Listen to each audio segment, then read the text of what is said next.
बीड विधानसभा निवडणुकीमध्ये सकल मराठा समाज आणि क्रांती मोर्चाच्या समन्वयकांनी अपक्ष उमेदवार असलेल्या अनिल जगताप यांना पाठिंबा दिलेला आहे आणि ही निवडणूक प्रतिष्ठेची केली।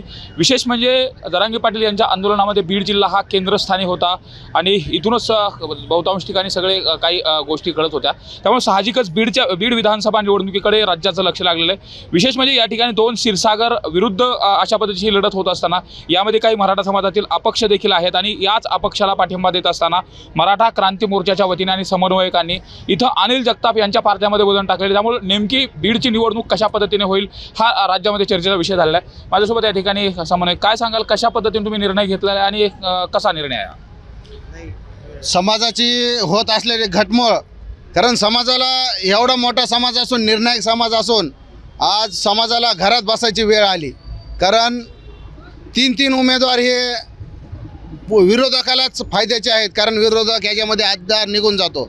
म्हणून आम्ही घरात न बसता समाजाची होळसण न होता पुढील होणारा त्रास टाळण्यासाठी आम्ही सर्व 17, 18, 20 जण जे होते प्रमुख त्यांनी आम्ही असा निर्णय घेतला। दोन्ही उमेदवाराला बोलिलं आणि तिथं निर्णय घेतला।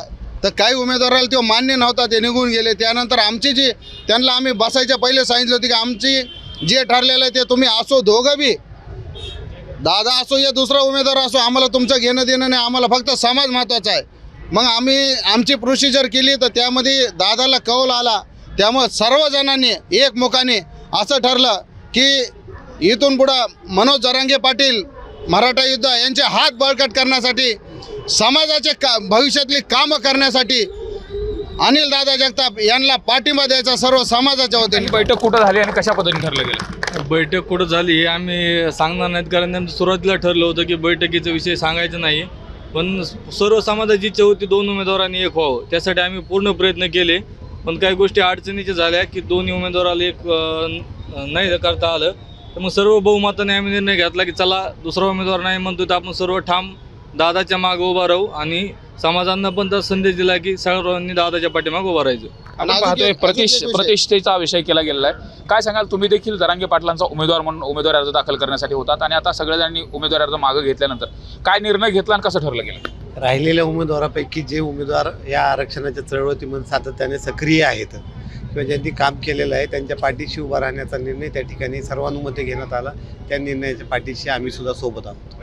म्हणजे यामध्ये फक्त सकल मराठा समाज आहे का जरांगे पाटलांनी देखील तशा पद्धतीने काय भूमिका सांगितली, त्यांनी काही पाठिंबा वगैरे दिलाय का, नेमकं कसं स्पष्ट झालं? जरांगे पाटील या संदर्भात त्यांची लवकरच भूमिका जाहीर करतील, परंतु त्यांनी एक जाहीरपणे सगळ्या सोशल मीडिया किंवा मीडियावरती सांगितलं होतं की समाजाची जी काही भूमिका असेल त्याच्यासोबत मी सदैव राहील। त्यामुळं त्या दृष्टीने विचार केला तर मला असं वाटतं की आता समाजाने एक भूमिका घेतलेली आहे, त्याच्या पाठीशी नक्कीच पाटील त्या ठिकाणी हे करतात। कसं चित्र असेल 24 तारखेला नेमकं? आता जो समाजाने निर्णय घेतलेला निर्णय घेतला तर दोन्ही उमेदवाराला समोर बसून निर्णय घेतला आहे की समाजाचं मत आहे की 2 उमेदवार आणण्यापेक्षा एकच उमेदवार आलेला चांगला। त्या दृष्टीने चिठ्ठ्या काढून वगैरे त्या दृष्टीने अनिल दादा चिठ्ठी निघली आणि अनिल दादाच्या पाठीमागे संपूर्ण टाळण्यासाठी हे सगळं केलं गेलंय। कसं ठरलंय आता, कशा पद्धतीने प्रचार करताय? मनोज दादा जरांगे पाटील यांच्या लढ्यामध्ये सतत असणारे अनिल दादा जगताप हे उमेदवार नेहमीच होते आणि ज्या वेळेस बीडमधले कुठले घटना असतील त्यासाठी हा उमेदवार नेहमीच पुढे असं आणि ह्यांना साथ देण्यासाठी आम्ही सर्व मराठा मावळे, इतर जातीचे सुद्धा मावळे ह्या उमेदवारच्या पाठीशी आहेत। म्हणून आता आपण ही लढत आहोत आणि ह्याला नक्की यश येणार आहे। मनोज दादा जरांगे पाटील यांचा सुद्धा पाठिंबा राहील असं मी म्हणू शकते, राहणार आहे। अच्छा, नेमकं कशा पद्धतीने हे समीकरण जुळवलं जातंय? आता तुम्ही देखील या सगळ्या चळवळीत होता, तसं पाहिलं तर इथं समन्वयक नाही, प्रत्येक समाजातला मावळा या लढाईमध्ये लढत होता। नेमकं कशा पद्धतीने समीकरण जुळवलं आणि त्याचे परिणाम काय येतील? सर्व समन्वयक हे दादांच्या पाठीमागं उभा राहिलेले आहेत आणि त्याचा परिणाम आणि परिपाक 24 तारखेला विजयामध्ये दिसणार आहे। एक संघ बहुजन ही सर्वांच्या मनातली इच्छा होती आणि त्या रूपानं पूर्ण झालेली आहे। याचा परिणाम 24 तारखेला विजयामध्ये अनिल दादांच्या दिसेल। मात्र पुन्हा एकदा जो विषय बघतो आपण की लोकसभा निवडणुकीत ज्या पद्धतीने ओबीसी विरुद्ध मराठा रंगवण्याचा प्रयत्न केला गेला होता, पुन्हा तसं पाहायला मिळेल का? ही नेमकी लढाई तुमची कशा पद्धतीने होते? ओबीसींच्या अनेक संघटनांनी अनिल दादांना पाठिंबा दिलेला आहे 18 पगड जाती जमाती अनिलदादांच्या सोबत आहेत. मुस्लिम, बौद्ध, ख्रिश्चन बीड शहरामधले सर्व अनिलदादांच्या सोबत आहे. त्यामुळं हा लढा एका घराणेशाही हुकुमशाही प्रवृत्तीच्या विरोधातला लढा आहे. त्यामुळे सर्वसामान्य माणूस या लढ्यामध्ये उतरलेला आहे आणि क्षीरसागर मुक्तीचा नारा हा बुलंद होऊन अनिलदादा विधानसभेत जातील.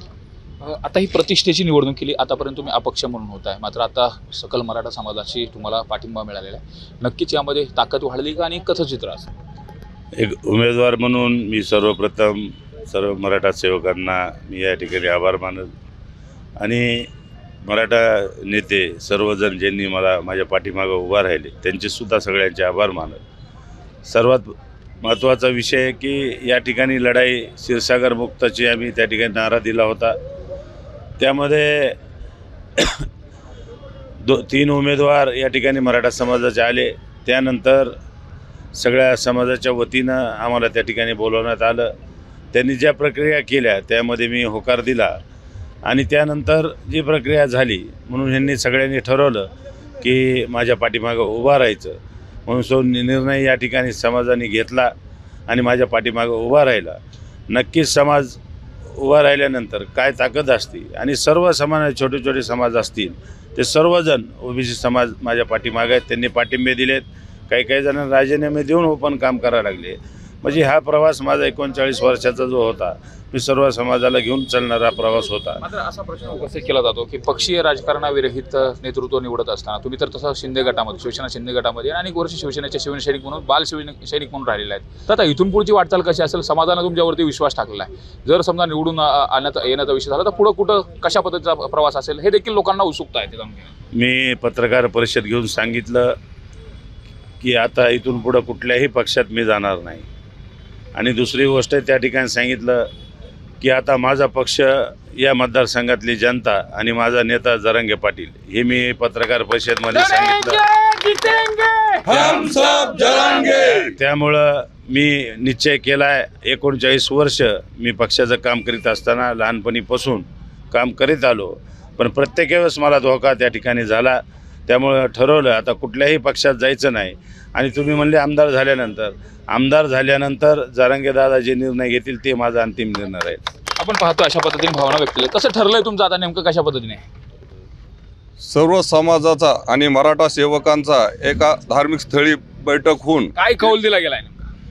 एकमुखानं ईश्वर चिठ्ठीनं अनिल दादांच्या बाजूने कौल आलेला आहे आणि सर्व समाज बांधव मराठा सेवक एकजुटीनं एक शिक्क्यानं अनिल दादाच्या पाठीमागे उभा राहणार आहेत. आता अस्तित्वाची लढाई का?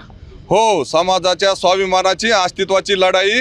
इतर समाज देखील सोबत राहणारच आहे आणि इतर समाज बांधव देखील मतदारसंघातील एकजुटीनं साथ देणार आहेत. आणि हा निर्णय आम्ही मनोज दादा जरांगे पाटलांना सांगितल्यानंतर त्यांनी देखील जो समाजाचा निर्णय झालेला त्या समाजाच्या बाजूनं मी उभा राहणार आहे आणि तुमच्या निर्णयाच्या मी सोबत उभा राहील अशा पद्धतीने सांगितलं. आता कशा पद्धतीने प्रचाराची यंत्रणा हातात घेताना जसं आपण पाहिलं मागच्या इशारा सभा होता, इतर सभाच्या ठिकाणी म्हणजे समन्वयक होते गावागावात. आता कसं असणार आहे? मनोज दादाचा एक मराठा योद्धा मनोज दादा संघर्ष योद्धा यांचा समर्थक म्हणून आम्ही सर्व एकमताने सर्वांचा ठराव हे करून मनोज दादांचा ज्या प्रचाराची यंत्रणा कशी प्रचाराच्या यंत्रणा जे मायक्रो ओबीसी असेल पूर्व जातीचे सर्व घटक असतील यांना सर्व सोबत घेऊन आम्ही प्रचार यंत्रणाला. मात्र आणखी काही उमेदवार आणखी रिंगणामध्ये आहेत, त्याचा काय फटका होऊ शकतो का? नेमकं मतविभाजन झालं तर परत काय अडचण होऊ शकते? एक लक्षात घ्या, मराठा समाजावर दुविधा मनस्थिती चालते.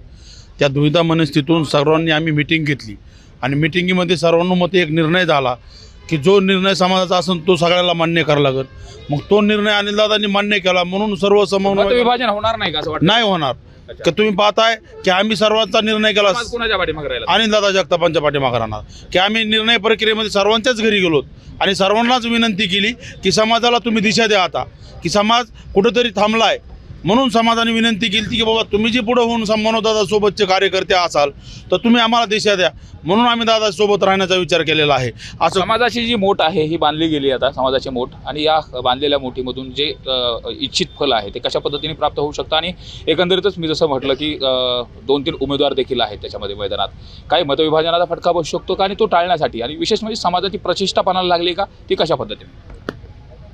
मत विभाजन होणं म्हणजे आपला पराभव हे समाजाला समजलेलं आहे.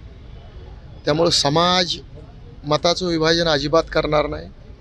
जे डमी उमेदवार आहेत, कोणी देवेंद्र फडणवीसकडून आलेले आहे, कोणी योगेश क्षीरसागरकडून आलेलं आहे, त्यामुळे यांना धडा लोक शिकवणार आहेत. हे एका अर्थानं समाजाला फोडण्याचं काम आणि पाप हे करतायत. या पापाला समाज बळी पडणार नाही. समाज यांना धडा शिकवेल आणि अनिलदादांना विजयी करेल. मात्र आरक्षणाचा जो संताप आहे तो अनेक वेळा व्यक्त केला, रस्त्यावरची लढाई लढली, मेळावे झाले, मोर्चे झाले, मात्र तो प्रश्न मिटला नाही. तर नेमका आता तो आक्रोश या सगळ्या मताच्या माध्यमातून बाहेर येईल का आणि तो कशा पद्धतीचा असेल? मनोज जरांगे पाटील यांच्या आंदोलनाचा यश आणि विजय म्हणजे इथे बहुजन समाजाचा उमेदवार विजयी होणं आहे. अनिलदादांचा विजय म्हणजे गेल्या 14 महिने झालेल्या मनोजदादा जरांगे पाटील यांच्या आंदोलनाचा विजय आहे. त्यामुळे सर्वसामान्य माणूस, सर्वसामान्य जनता ही आमच्या अनिलदादांच्या बरोबर आहे. आता राजकारण करायचं नाही असा स्टँड घेतल्यानंतर हे पुन्हा राजकारणाचं पाऊल टाकलं जाते असं वाटतंय. कोणी राजकारण नाही स्टँड घेतला. मनोजदादांनी जे स्पष्ट सांगितलं की मला राजकारण करायचं नाही, राजकारणातून बाजूला. पण मनोजदादांनी हे सांगितलेलं आहे की समाजाला समाजहिताचा निर्णय समजतो, समाजहिताचा निर्णय समाजाने घ्यावा आणि सगळे समन्वयक आहेत, समाजाचे प्रतिनिधी आहेत, त्यांनी निर्णय घेतलेला आहे. याचा अर्थ स्पष्ट आहे की अनिलदादाच्या पाठीमागं उभा राहिलं पाहिजे. मताचं विभाजन होता कामा नये.